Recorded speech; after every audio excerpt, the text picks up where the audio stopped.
Num dia que parecia começar como qualquer outro, o milionário Antoine Morel se viu em uma encruzilhada doméstica. A babá se demitiu, a cozinheira não apareceu e a casa inteira virou um caos.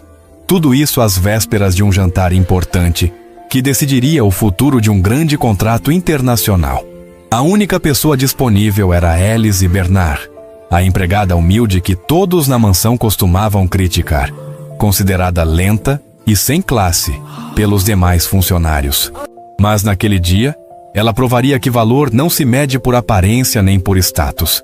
Com o relógio correndo e convidados prestes a chegar, Elise se desdobrou em 1000. Cuidou da filha pequena do patrão, preparou o jantar sozinha e ainda organizou a casa inteira, guiada apenas pelo coração e pela vontade de fazer o bem.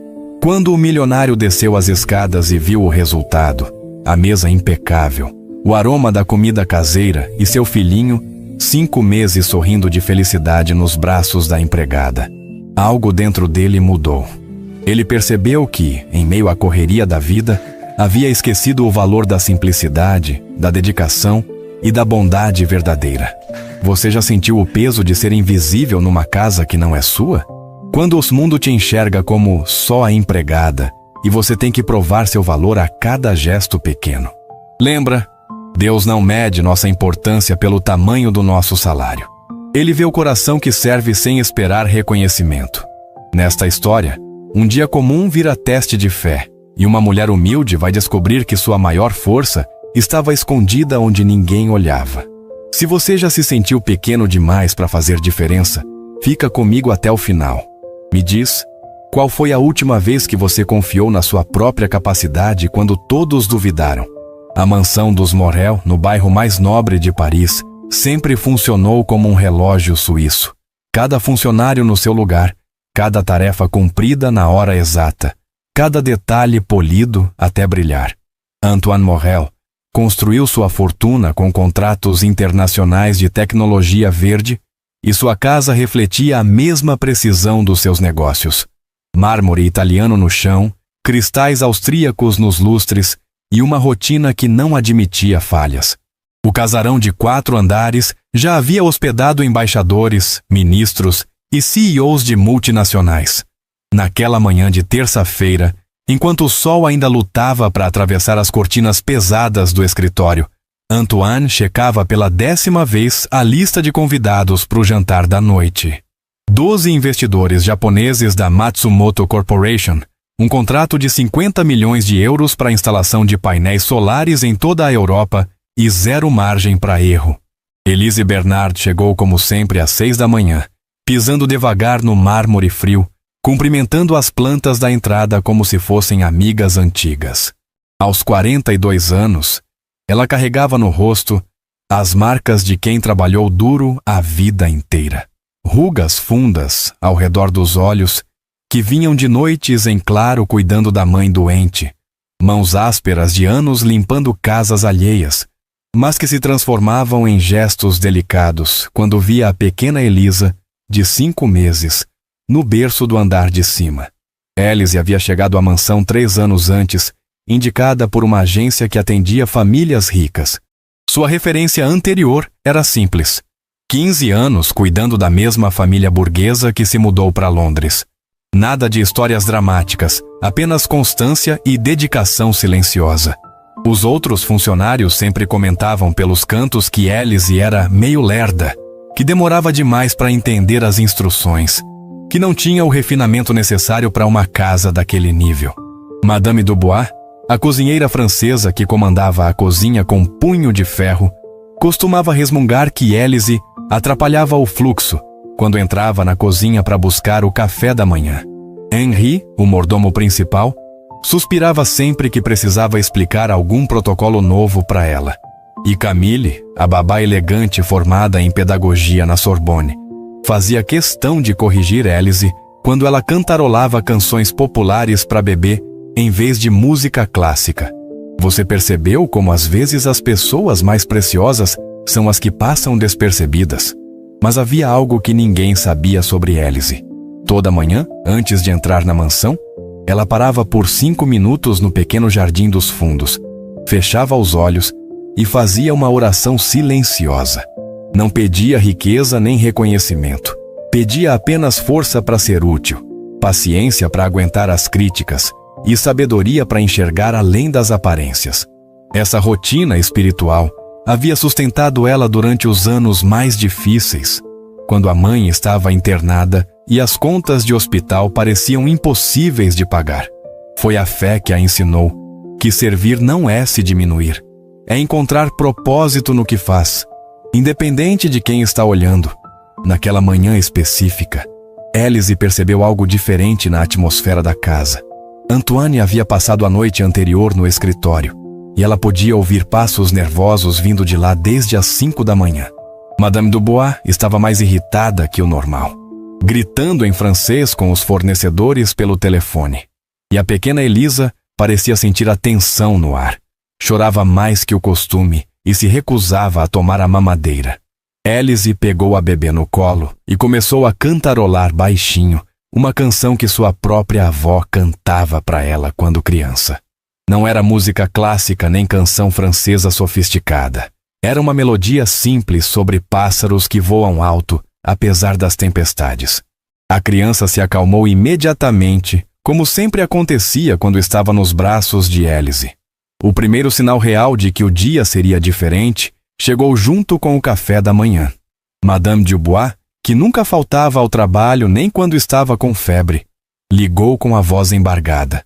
Sua mãe, de 85 anos, havia sofrido um derrame durante a madrugada e estava na UTI do Hospital Saint-Louis. Monsieur Antoine, je suis désolé, mas eu não posso deixar minha mãe sozinha hoje. O jantar, talvez amanhã. Sua voz se quebrou antes mesmo de terminar a frase. Antoine sentiu o primeiro aperto no estômago, mas ainda mantinha a calma. Afinal, emergências acontecem, e ele sempre conseguira resolver tudo com algumas ligações estratégicas. Logo depois, Camille mandou uma mensagem dizendo que estava com febre de 39 graus e suspeita de gripe. Não posso me arriscar a contaminar a bebê, Monsieur Morel. Já tomei antitérmico, mas o médico disse para ficar em isolamento por pelo menos 2 dias. Antoine leu a mensagem 3 vezes, como se pudesse mudar o conteúdo na 4ª leitura. Ele subiu as escadas correndo e encontrou Élise trocando a fralda da pequena Elisa com aquela paciência infinita que só as mães de verdade conhecem. A criança sorria no colo dela, balbuciando sons que pareciam uma conversa secreta entre as duas. A parte forte vem agora. Antoine ficou parado na porta do quarto, observando a cena por alguns minutos. Élise cantarolava baixinho enquanto vestia um macacãozinho cor-de-rosa na bebê. Falava com ela como se fosse uma pessoa adulta. Agora vamos colocar esta manga, princesa. Viu como ficou bonita? Seu papai vai ficar orgulhoso quando te ver. A criança respondia com sorrisinhos e balbucios animados, esticando os bracinhos para tocar o rosto de Élise. Era uma dança harmoniosa que Antoine nunca havia realmente parado para observar. Naquele momento, uma pergunta estranha passou pela sua cabeça. Quando foi a última vez que ele próprio havia conversado com a filha daquele jeito?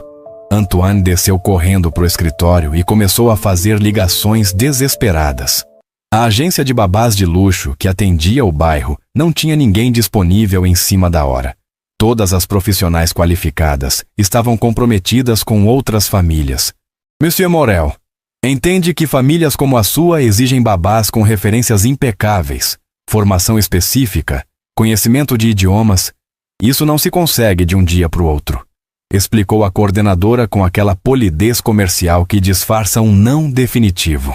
Os 3 restaurantes Michelin que Antoine contatou já estavam com suas equipes comprometidas com eventos próprios. Impossível, monsieur. Para um jantar desse nível, precisaríamos de pelo menos 1 semana de antecedência.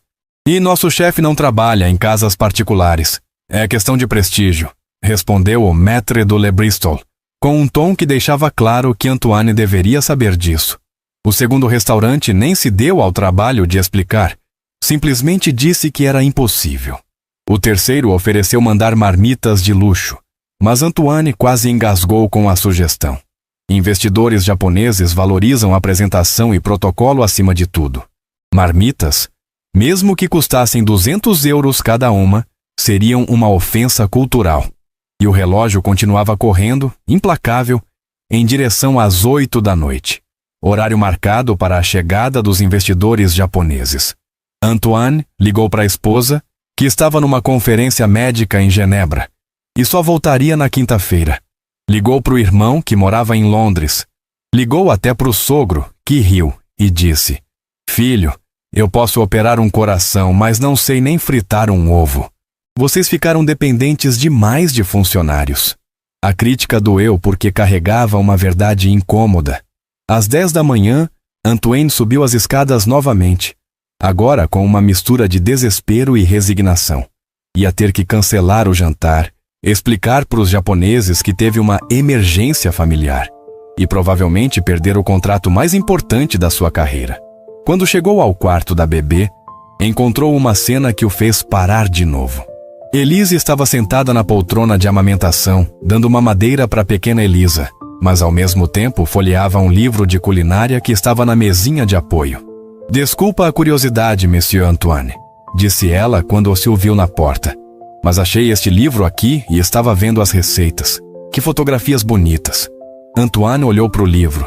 Era um exemplar de Cuisine Française Traditionnelle, que sua esposa havia ganhado de presente e nunca aberto. Você sabe cozinhar, Elise?" A pergunta saiu meio sem jeito, como se ele estivesse pisando em terreno desconhecido. Ela sorriu daquele jeito tímido que sempre tinha quando alguém prestava atenção nela. "Ah, monsieur, eu cozinho desde os 12 anos. Minha mãe trabalhava em 2 casas, então eu cuidava dos meus irmãos mais novos. Não é nada sofisticado como Madame Dubois faz, mas a gente nunca passou fome. Repara no que não é dito." Elise não estava se oferecendo. Estava apenas respondendo uma pergunta. Mas Antoine sentiu algo estranho no peito, como se uma porta estivesse se abrindo numa parede que ele nem sabia que existia. "Elise", disse ele devagar, Você conseguiria cuidar da Elisa hoje? E talvez preparar um jantar para 12 pessoas." As palavras saíram meio atropeladas, como se ele não acreditasse no que estava perguntando. Ela ergueu os olhos, surpresa, como se não tivesse certeza de ter ouvido direito. A bebê havia terminado a mamadeira e agora brincava com os dedos da própria mão, fazendo aqueles ruídos contentes que bebês fazem quando estão satisfeitos. "Monsieur Morel, eu nunca cozinhei para tanta gente elegante assim. E se eu estragar tudo? E se os convidados não gostarem? E se..." Ela parou de falar e olhou para a criança no colo, como se buscasse uma resposta naqueles olhinhos curiosos. É aqui que a fé encontra a necessidade. Antoine se aproximou da poltrona e, pela primeira vez em 3 anos, sentou no chão ao lado de Elise. Ficou na altura dela, olhando diretamente nos seus olhos. "Elise, vou te contar uma coisa que talvez você não saiba.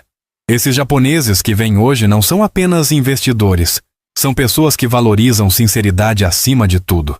Eles podem detectar falsidade a quilômetros de distância, mas também reconhecem autenticidade quando a veem. Se você cozinhar com o mesmo carinho que cuida da Elisa, isso vai transparecer na comida." Ele respirou fundo antes de continuar. "Eu construí uma empresa inteira tentando impressionar pessoas, mas hoje eu preciso confiar em algo diferente. Preciso confiar em você. E você precisa confiar em você também." Elise olhou para a criança no colo, depois para Antoine, e finalmente para suas próprias mãos. Mãos que haviam cuidado de crianças, lavado pratos, limpado casas, mas que também haviam preparado milhares de refeições com amor. "Se o Senhor tem fé em mim", disse ela com uma voz mais firme, "então eu vou ter fé em mim também. Você já teve que escolher entre o medo do fracasso e a coragem de tentar? Guarda essa sensação, porque é exatamente isso que Elise estava sentindo naquele momento. Não era confiança cega, era fé prática, aquela que move montanhas um pedregulho de cada vez. Ela assentiu com a cabeça, mais para si mesma do que para Antoine. "Está bem, monsieur. Vou fazer o meu melhor." Amanhã se transformou numa dança delicada entre cuidar da bebê e planejar o menu. Elise desceu para a cozinha com a pequena Elisa no colo. Colocou-a no bebê conforto onde pudesse vê-la sempre e começou a abrir armários e geladeiras como uma detetive procurando pistas. A cozinha da mansão era um sonho de qualquer chefe. Fogão profissional de 6 bocas, forno duplo, geladeira do tamanho de um armário e utensílios que ela só havia visto em revistas. Mas em vez de se intimidar, Alice se sentiu como uma pianista que finalmente tinha acesso a um Steinway. Não havia ingredientes japoneses sofisticados, mas havia qualidade em estado puro. Salmão fresco do mercado Rungis, que Madame Dubois havia encomendado na segunda-feira, legumes orgânicos ainda com terra nas raízes, ervas frescas do jardim da mansão, um vinho tinto Chateau Margaux, que Antoine guardava para ocasiões especiais. Elise começou a imaginar pratos que misturassem o refinamento com o carinho caseiro. Aquele tempero que nenhum chefe Michelin consegue reproduzir. O amor verdadeiro na comida. Ela se lembrou dos domingos na casa da avó, quando toda a família se reunia para almoçar. A avó nunca teve ingredientes caros, mas conseguia transformar um frango simples numa festa. O segredo, dizia ela sempre, é cozinhar pensando em quem vai comer. Cada prato tem que carregar um pouquinho do seu coração. Alice decidiu aplicar essa filosofia ao jantar mais importante da sua vida. Primeiro, ela precisava entender quem eram aqueles investidores. Foi até o escritório de Antoine e, com a permissão dele, pesquisou sobre cultura japonesa e etiqueta gastronômica. Descobriu que os japoneses valorizam a apresentação, mas também apreciam sabores equilibrados e ingredientes de qualidade, que preferem porções menores e bem apresentadas a pratos abundantes, que a temperatura da comida é crucial, nada de servir algo morno que deveria estar quente. Alice tomou notas num caderninho velho que carregava na bolsa, como uma estudante preparando-se para a prova mais difícil da vida. Enquanto isso, Antoine tentava trabalhar no escritório, mas seus olhos teimavam em procurar janelas que dessem vista para a cozinha. Via Elise se movimentando com uma graciosidade nova, como se aquela responsabilidade tivesse acordado uma versão dela que ninguém conhecia. Quando a pequena Elisa chorava, ela parava tudo, pegava a criança no colo, cantava baixinho até acalmá-la e depois voltava aos preparativos. Não havia pressa desesperada, mas sim uma organização natural, como se ela soubesse exatamente o que fazer em cada momento. Henri, o mordomo, apareceu na cozinha por volta das 11 da manhã para verificar o que estava acontecendo. Encontrou Alice temperando o salmão com ervas finas, enquanto balanceava a bebê no quadril. Mademoiselle Elise, disse ele com aquele tom formal que usava para marcar distância. Monsieur Antoine me informou sobre a situação. Posso ajudar com alguma coisa? Ela olhou para ele com gratidão genuína. Monsieur Henri, se o senhor pudesse me ajudar com a mesa, eu não sei qual é o protocolo para receber japoneses. Henri passou os 20 minutos seguintes explicando para Alice como arrumar uma mesa formal, qual garfo usar para cada prato, como dobrar os guardanapos, onde posicionar os copos de vinho. Ela absorvia cada informação como uma esponja, fazendo perguntas inteligentes que surpreenderam o mordomo. E se algum convidado for vegetariano? E se alguém não beber álcool? E se a conversa emperrar? Henri se deu conta de que nunca havia visto Alice fazer tantas perguntas. Ela sempre acatava ordens em silêncio. Mas ali estava uma mulher genuinamente preocupada em fazer tudo certo. Não para se promover, mas para honrar a confiança que havia sido depositada nela. Repara como a verdadeira competência às vezes vem disfarçada de simplicidade. Alice não estava tentando impressionar ninguém com técnicas complicadas ou ingredientes exóticos. Estava focada em executar cada etapa com perfeição, desde temperar o salmão até dobrar os guardanapos. Era uma abordagem completamente diferente da ostentação que normalmente caracterizava os eventos da mansão. As horas passaram num ritmo que parecia ao mesmo tempo lento e urgente. Alice preparou uma entrada de salmão defumado com cream cheese temperado com endro e alcaparras, servido sobre pequenas torradas de pão artesanal que ela mesma fez na panificadora da cozinha. Para o prato principal, escolheu cordeiro ao vinho tinto com legumes grelhados, uma receita que ela adaptou de um prato que a avó fazia, mas elevado com a qualidade dos ingredientes disponíveis na mansão. A sobremesa seria frutas vermelhas frescas com creme de baunilha e biscoitos amanteigados. Nada de molecular gastronomia ou pratos impossíveis de pronunciar. Apenas comida feita com técnica e temperada com intenção. Cada prato tinha uma história, uma razão de ser, uma conexão emocional. A entrada representava elegância sem arrogância. O prato principal era reconfortante, mas sofisticado. A sobremesa celebrava a simplicidade dos bons ingredientes. Era um menu que contava a história de quem Élise realmente era. Alguém que entendia que a verdadeira hospitalidade não é mostrar o quanto você pode gastar, mas sim o quanto você se importa. A casa inteira começou a cheirar como aqueles lares onde a gente se sente acolhido antes mesmo de provar o primeiro garfo. Antoine, que estava numa videoconferência com clientes de Londres, teve que explicar para os colegas por que estava sorrindo sem motivo aparente. "Desculpem", disse ele, "mas tem um cheiro incrível vindo da cozinha. E está me lembrando da casa da minha avó." Por volta das 2 da tarde, uma nova crise surgiu. Louise, a funcionária responsável pela limpeza, ligou dizendo que estava numa emergência familiar e não poderia vir trabalhar. A casa precisava estar impecável para receber os japoneses, que são extremamente rigorosos com limpeza e organização. Antoine desceu para a cozinha em pânico. "Élise, eu sei que já está fazendo demais, mas..." Ela nem deixou ele terminar. "Monsieur Antoine, depois que eu colocar o cordeiro no forno, posso cuidar da limpeza também. A bebê está dormindo agora, então tenho umas 2 horas livres." Antoine ficou olhando para ela como se estivesse vendo um milagre acontecer. "Mas Élise, você não pode fazer tudo sozinha. É humanamente impossível." Ela sorriu daquele jeito que sempre tinha quando alguém subestimava sua capacidade. "Sabe de uma coisa, monsieur? Quando eu era mais nova e cuidava dos meus irmãos, minha mãe trabalhava até tarde.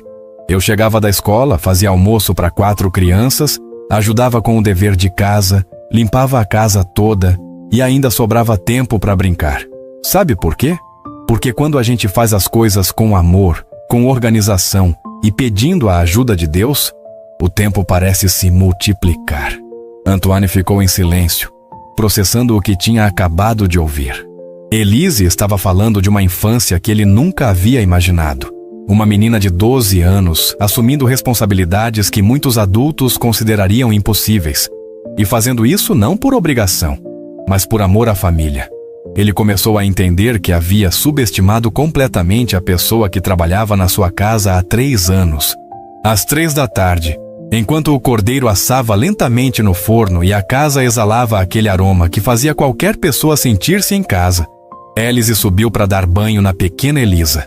A bebê havia passado o dia inteiro tranquila, como se entendesse a importância daquele momento.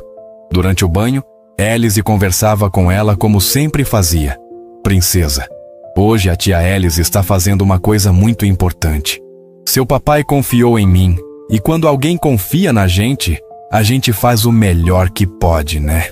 A bebê respondia com risadinhas e espirrava água, fazendo Élise rir também.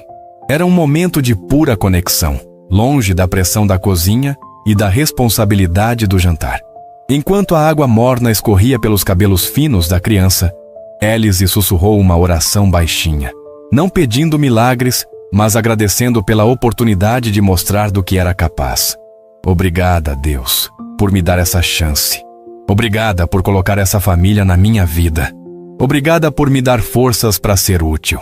Às vezes, a fé mais forte é aquela que simplesmente diz "obrigada" antes mesmo de ver o resultado. Élise secou a bebê com carinho, vestiu nela um macacãozinho amarelo que realçava seus olhinhos curiosos e desceu para terminar os preparativos. Antoine estava na sala ensaiando mentalmente como apresentaria cada convidado para os outros, quando ouviu uma música vinda da cozinha. Era Élise cantarolando enquanto finalizava a sobremesa. Não era uma música triste nem ansiosa. Era uma melodia alegre, como se ela estivesse genuinamente feliz com o que estava fazendo. Às 5 da tarde, Antoine desceu para verificar os preparativos e ficou paralisado na porta da sala de jantar. A mesa estava posta com uma elegância que ele nunca havia visto na própria casa. Cada talher no lugar certo, Cada guardanapo dobrado com perfeição geométrica, flores do jardim arrumadas em vasos simples que tornavam um ambiente acolhedor em vez de intimidador. As flores não eram as orquídeas caras que Madame Dubois sempre encomendava. Eram rosas simples do jardim, mas arranjadas com um senso estético que transformava o comum em extraordinário. Henri havia ajudado com os copos e a prataria, mas a concepção era toda de Élise. Cada lugar à mesa contava uma pequena história.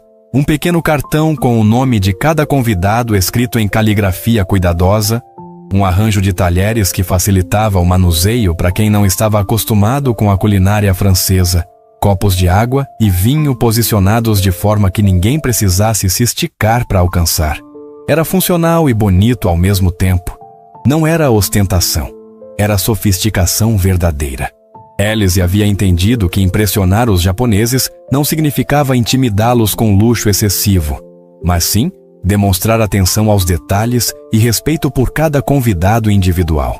Cada elemento da mesa tinha uma função. Cada decisão tinha uma razão de ser. Era uma lição de hospitalidade que Antoine nunca havia recebido em nenhuma escola de administração. Élise apareceu na porta da cozinha segurando a pequena Elisa já banhada e perfumada, vestindo o macacãozinho amarelo que a fazia parecer um raio de sol.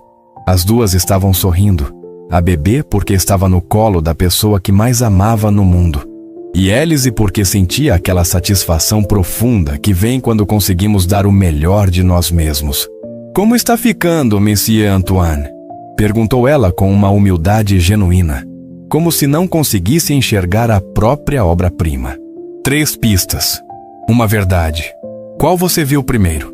A mesa impecável que parecia ter sido arrumada por um decorador profissional, o aroma que transformava a mansão num lar acolhedor, ou o sorriso da bebê nos braços de uma mulher que havia passado o dia inteiro fazendo milagres?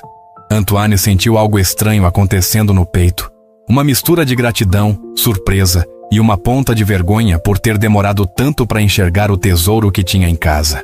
"Élise", disse ele com uma voz que saía do fundo do peito. Como você conseguiu fazer tudo isso?" Ela balançou a criança suavemente, olhando ao redor da sala como se visse tudo pela primeira vez.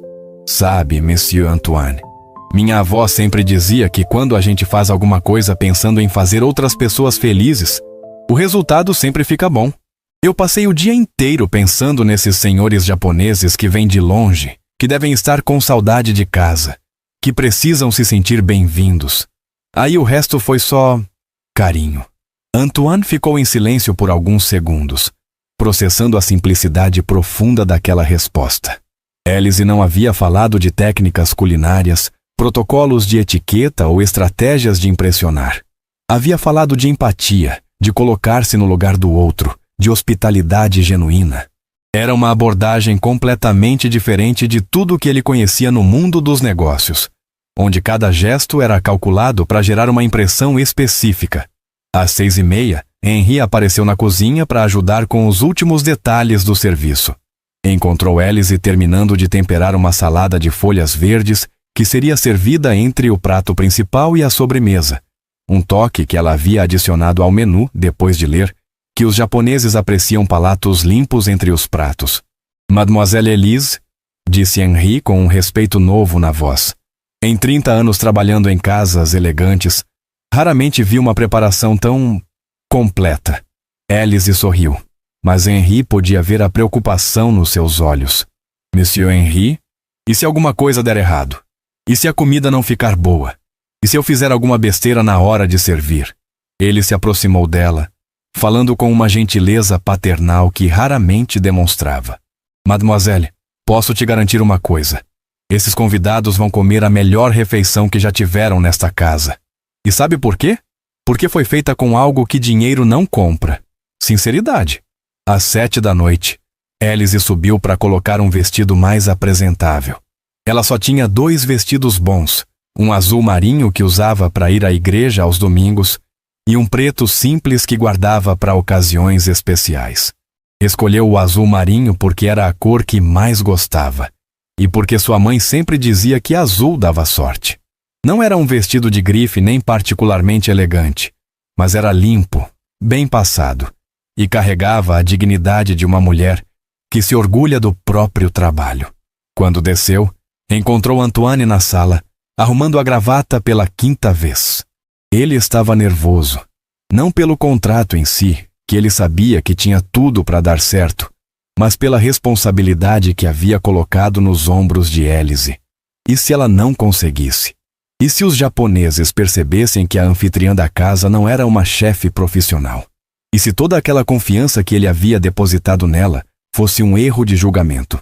Élise percebeu a ansiedade dele e se aproximou com a pequena Elisa no colo. Monsieur Antoine? Disse ela com uma serenidade que contrastava com o nervosismo dele. O senhor quer pegar a princesa um pouquinho? Acho que ela vai acalmar o senhor. Antoine estendeu os braços automaticamente, e a bebê se aconchegou contra o peito dele, fazendo aqueles ruídos contentes que bebês fazem quando se sentem seguros. Por um momento, pai e filha ficaram ali, numa bolha de paz no meio de toda aquela tensão. Elise aproveitou para arrumar a gravata dele com gestos maternais, como fazia com seus irmãos mais novos quando eram crianças. Pronto, disse ela. Agora o senhor está perfeito para receber seus convidados. E lembra, eles vieram aqui porque confiam no senhor. Se o senhor confia em mim, então tá tudo certo. Quando essa porta abrir, ninguém está pronto. Às 8 em ponto, exatamente como previsto. A campainha tocou. Henri abriu a porta com a formalidade de sempre. E os 12 investidores japoneses entraram numa procissão silenciosa e elegante. Vinham vestidos com ternos escuros impecáveis, cada um carregando uma pasta de couro, e aquela polidez formal que caracteriza grandes negócios. O líder do grupo, Sr. Matsumoto, um homem de 60 anos com cabelos grisalhos e óculos de armação dourada, cumprimentou Antoine com uma reverência medida e um inglês perfeito. Mr. Morel, thank you for receiving us in your beautiful home. Antoine os conduziu para a sala de estar, onde Henri serviu saquê e aperitivos leves. As conversas iniciais seguiram o protocolo esperado. Comentários educados sobre o voo de Tóquio, observações respeitosas sobre a decoração da mansão, perguntas discretas sobre o mercado europeu de energia renovável. Élise observava tudo de longe, da porta da cozinha, segurando a pequena Elisa e tentando memorizar os rostos de cada convidado. Queria servir cada um como se fosse um amigo querido da família. Por volta das 8h30, Henri anunciou que o jantar estava servido.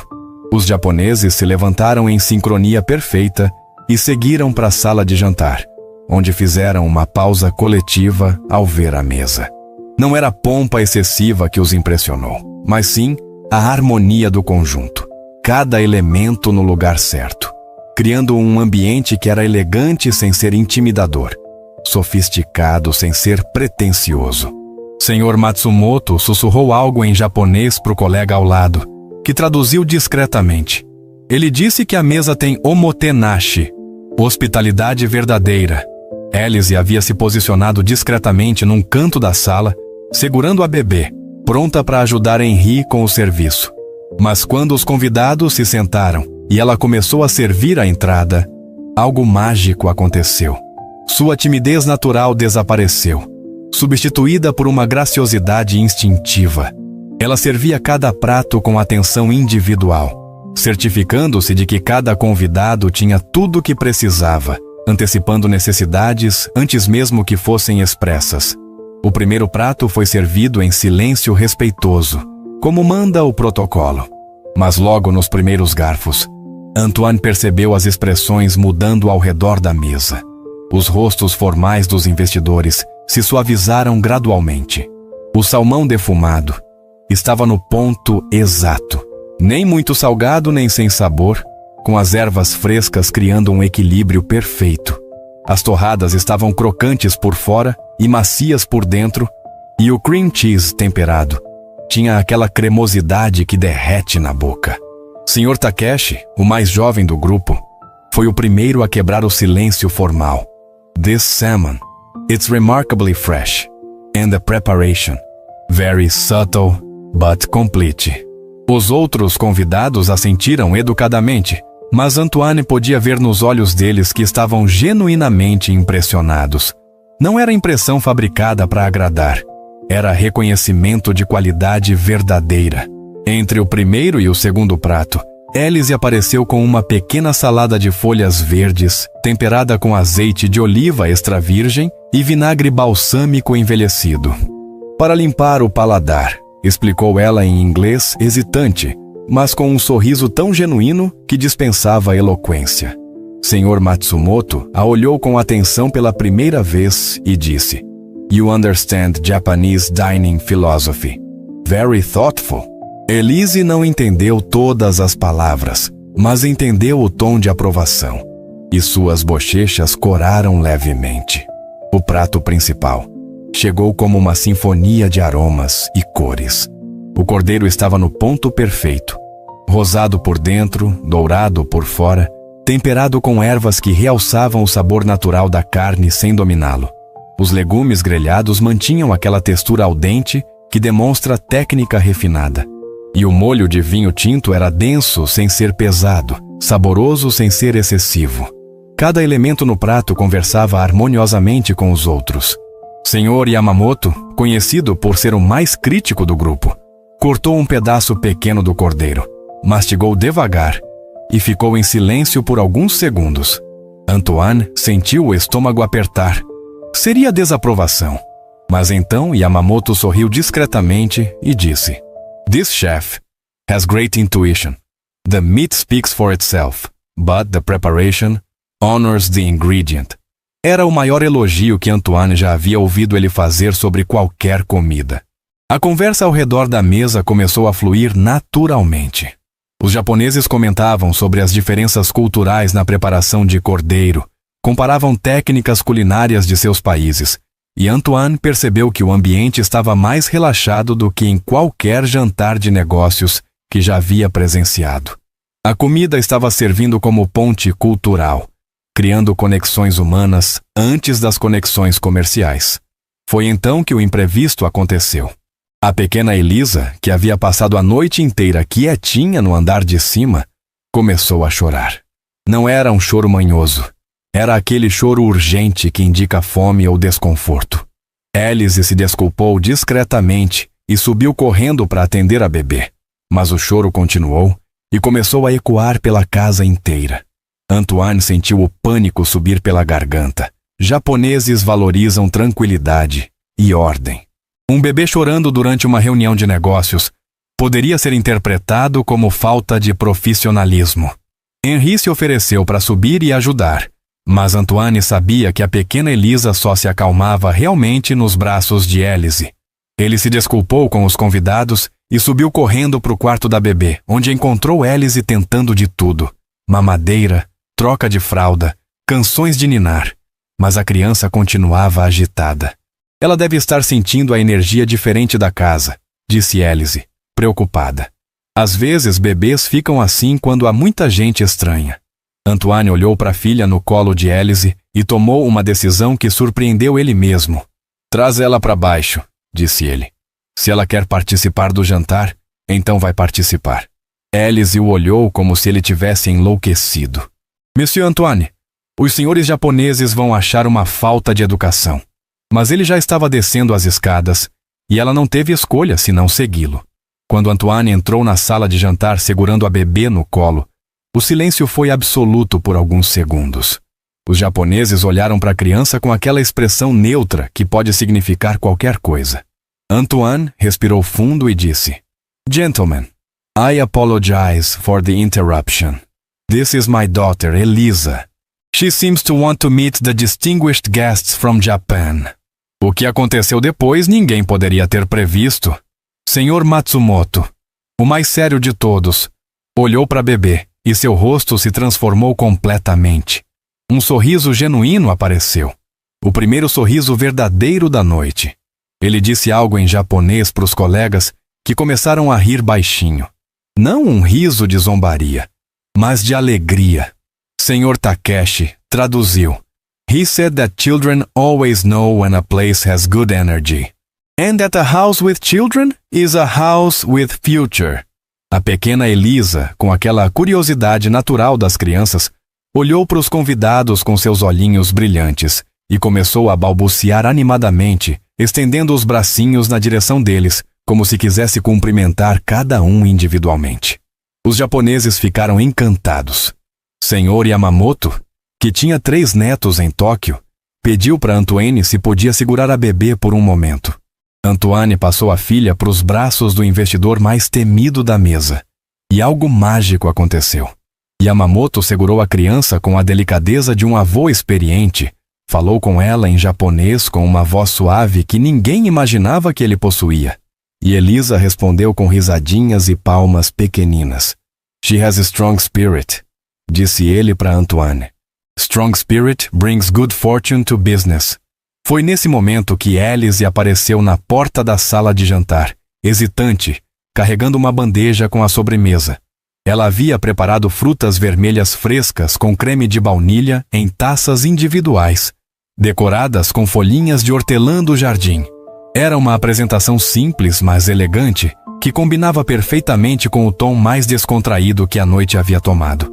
E então aconteceu o momento que mudaria tudo. A pequena Elisa, ainda nos braços de Sr. Yamamoto, olhou para Alice e estendeu os bracinhos na direção dela, fazendo aquele ruído alegre que bebês fazem quando veem alguém querido. Todos os olhares se voltaram para a mulher de vestido azul marinho que estava parada na porta, segurando uma bandeja e tentando se tornar invisível. Era impossível não perceber o carinho óbvio que existia entre a criança e ela. Sr. Matsumoto foi o primeiro a falar. "Excuse me, miss. Who prepared this wonderful dinner?" Elise quase deixou a bandeja cair. Ela olhou para Antoine como se pedisse permissão para responder, e ele assentiu com a cabeça, encorajando-a. I prepared, sir," respondeu ela em inglês hesitante. I hope you enjoyed." O silêncio que se seguiu não foi constrangedor. Foi daqueles silêncios que vêm antes das grandes revelações. Antoine sentiu as palavras subindo pela garganta, sem que ele conseguisse controlar, como se uma força maior estivesse conduzindo o momento. Ele se levantou devagar, olhou para Alice, que tentava se esconder atrás da bandeja, e disse com uma voz que saía lá de dentro do peito: "Gentlemen, I need to tell you something important. Today I discovered what true hospitality means." Ele respirou fundo antes de continuar. "This morning, I faced what seemed like an impossible situation. My chef couldn't come, my babysitter was sick, and I thought I would have to cancel our dinner. But then I remembered that the most valuable person in this house was here all along. Elise doesn't just work for my family. She is part of my family. And today, she saved not just my dinner, but taught me what genuine care looks like." A pequena Elisa, como se entendesse que aquele era seu momento de brilhar, olhou para os convidados com seus olhinhos brilhantes e disse com a clareza cristalina que só as crianças possuem: "Foi a Alice que fez tudo sozinha, papai." Foram as primeiras palavras completas que ela havia falado na vida, e escolheu aquele momento, aquela frase, aquela verdade para se fazer ouvir. O impacto foi imediato e profundo. Os 12 investidores japoneses se levantaram simultaneamente e fizeram uma reverência profunda para Alice. Não a reverência formal dos negócios, mas aquela que se faz quando reconhecemos algo sagrado em outra pessoa. Era um gesto de respeito que ela nunca havia recebido na vida, e suas lágrimas começaram a escorrer sem que ela conseguisse controlar. Sr. Matsumoto se aproximou dela e disse em inglês pausado mas carinhoso: "In Japan, we have a concept called omotenashi. It means service from the heart, without expecting anything in return. You have demonstrated perfect omotenashi tonight. You have great spirit, and great spirits bring honor to any home." Elise não entendeu todas as palavras, mas entendeu o sentimento, e seu coração se encheu daquela gratidão profunda que vem quando a alma reconhece seu próprio valor.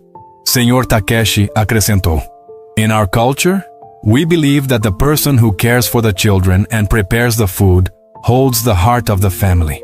Tonight, we were honored to experience this heart." E Sr. Yamamoto, ainda segurando a bebê, disse com uma emoção genuína: "This little one chose the perfect words. Elise did everything alone, but she was not alone. She had love, and love multiplies everything." A partir daquele momento, o jantar deixou de ser uma reunião de negócios para se tornar uma celebração de conexões humanas. Os japoneses insistiram para que Elise se sentasse à mesa e compartilhasse a sobremesa que ela havia preparado. Eles fizeram perguntas sobre sua vida, sobre como havia aprendido a cozinhar, sobre suas receitas de família. Contaram histórias dos próprios lares no Japão, das mães e avós que também cozinhavam com amor, em vez de técnica. Antoine observava tudo com uma mistura de admiração e humildade.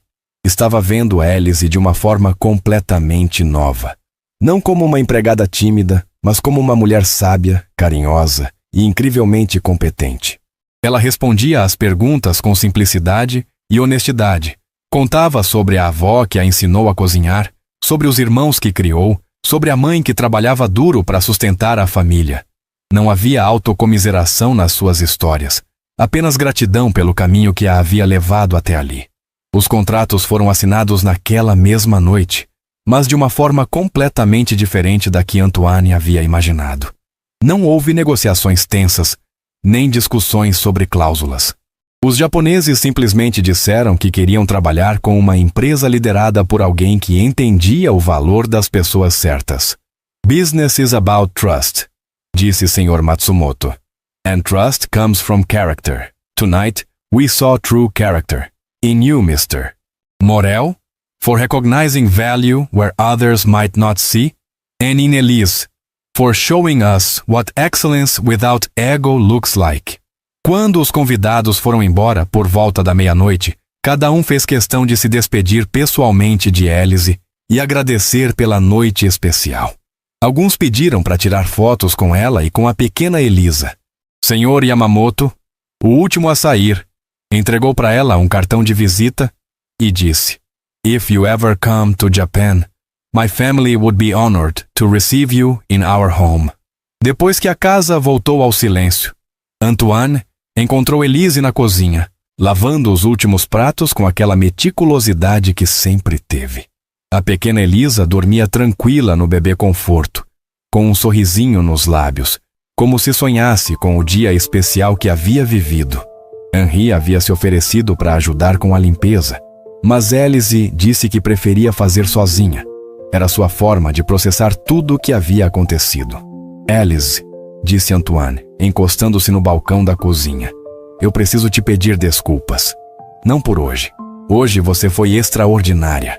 Mas por todos os dias em que eu não soube ver quem você realmente é. Por 3 anos, você trabalhou nesta casa com dedicação total. E eu a tratei como uma funcionária qualquer, quando na verdade você sempre foi muito mais que isso." Ela parou de lavar os pratos e se virou para ele, com aquela simplicidade que sempre foi sua marca registrada. Suas mãos ainda estavam molhadas da água da pia, e ela a secou no avental antes de responder. "Monsieur Antoine, a gente não trabalha para ser visto. A gente trabalha porque é assim que fomos criados, cada um fazendo sua parte com o coração aberto. Hoje foi especial porque o Senhor precisou de mim de uma forma diferente, e eu pude estar aqui. Amanhã vai ser outro dia, e eu vou estar aqui também, do mesmo jeito."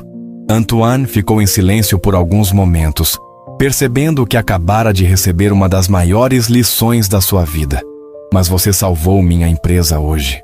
Salvou meu contrato mais importante. Não posso simplesmente fingir que foi só mais um dia." Elise sorriu daquela forma que sempre tinha quando alguém superestimava suas ações. "Monsieur, o senhor salvou minha empresa também. Quando me deu essa oportunidade, quando confiou em mim mesmo sem ter certeza. O senhor me deu algo que vale mais que qualquer salário.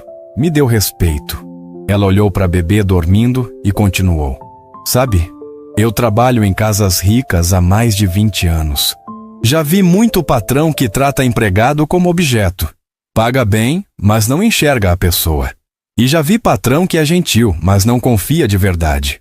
O senhor foi diferente hoje. Quando me olhou e disse: 'Eu confio em você', O senhor não estava contratando uma funcionária. Estava reconhecendo uma pessoa. Isso não tem preço. Antoine sentiu um nó na garganta.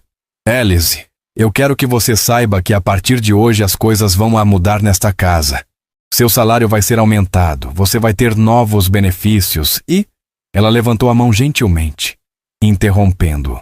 Monsieur Antoine, eu agradeço de coração. Mas o que mudou hoje não foi o que o senhor pode me dar. Foi o que a gente descobriu que já existia. Respeito mútuo, confiança, reconhecimento. Essas coisas não se compram, se conquistam. No dia seguinte, algumas mudanças práticas começaram a acontecer na mansão dos Morel. Élise passou a ser oficialmente promovida a supervisora geral da casa, com um salário 3 vezes maior e a responsabilidade de coordenar todos os outros funcionários. Mas as mudanças mais importantes não tinham a ver com status ou dinheiro, tinham a ver com a forma como as pessoas se relacionavam dentro daquela casa. Henri, que sempre havia tratado Élise com cordialidade formal, começou a pedir conselhos dela sobre organização doméstica.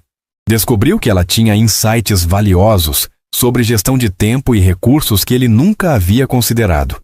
Madame Dubois, quando voltou do hospital uma semana depois, ficou impressionada com as melhorias que Élise havia implementado na cozinha durante sua ausência.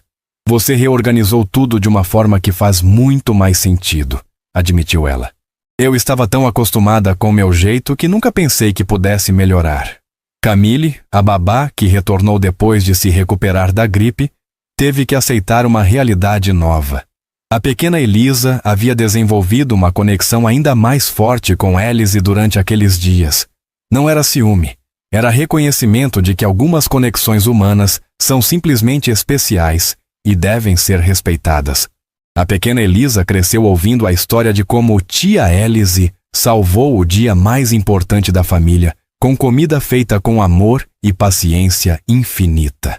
À medida que aprendeu a falar melhor, ela sempre se referia a Élise como minha tia do coração.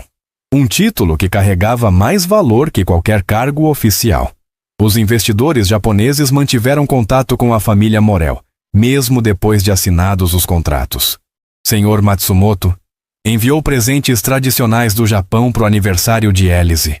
Senhor Yamamoto mandava fotos dos netos sempre que visitava Paris a negócios. E quando a empresa de Antoine foi escolhida para expandir operações para o mercado asiático, um dos fatores decisivos foi a reputação de família com valores autênticos que eles haviam construído. 6 meses depois do jantar que mudou tudo, Antoine recebeu uma proposta de emprego tentadora. Seria CEO de uma multinacional em Londres, com salário 10 vezes maior que sua empresa atual. Era uma oportunidade que qualquer executivo sonharia em receber. Mas quando ele pensou em aceitar, a primeira preocupação que veio à mente foi: e a Élise? E nossa família aqui? Ele conversou com Élise sobre a proposta, explicou as vantagens financeiras e as oportunidades de crescimento. Ela ouviu tudo em silêncio, brincando com a pequena Elisa no colo, e depois disse: Monsieur Antoine, o senhor precisa fazer o que for melhor para sua família. Se Londres é onde vocês vão ser mais felizes, então é para lá que devem ir.